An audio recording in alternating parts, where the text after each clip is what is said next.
Pakitawagan nyo. Tawagan nyo. Sir, magtawag. Oh. Seriously, will somebody call that number now? Diyos ko, sana may sumagot. Operations Center din siya. Wow. Okay. Wow. So, for now, yung pong sinasabi nyo, sa kami makokontak, in existence po yung 1348 ng OWA.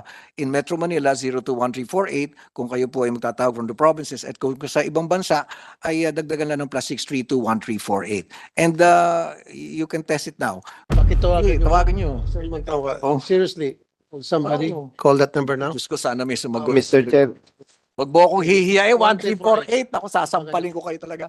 Oh, ayan. See? Ang inyong tawag sa aming available na care officer. Okay. Maghintay lamang ng konting sandali at manatili sa linya. Required ho kasi yung kailangan. Ayan na. Ayan na. Ayan na. Oh. Operations Center din siya. Wow. okay. Wow. Congratulations. Congratulations. Owa. Galing talaga niyan. Okay, well, anyway, sige, pagbutihin yung trabaho nyo dyan. Thank you. Sino po Ang kayo? bilis. Okay, ako po si Rafi Tulfo po. Sir Rafi, thank you po sa pagtawag sa 1348 po. Magandang, magalang pa. Okay. Lalo na nung narinig yung Rapid Tulfo, meron ng Mr. lambing.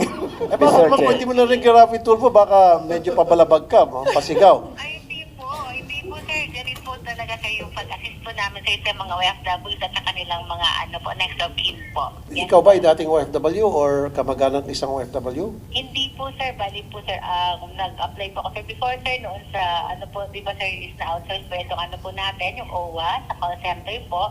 Then po sir nung kinuha na po ng OWA, nag-apply din po ako dito sa Okay. OWA. Anong training ang ibinigay sa iyo? Training that you have to undergo para ikaw ay matanggap diyan bilang call center agent.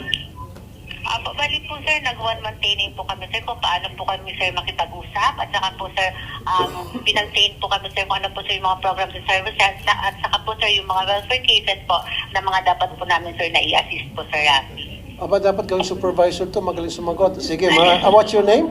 Rochelle. Rochelle po. Rochelle, okay. Sige, Rochelle, maraming salamat sa pagtanggap ng aming tawag. Magandang Yes po umaga sir sa'yo. Rafi. Thank you.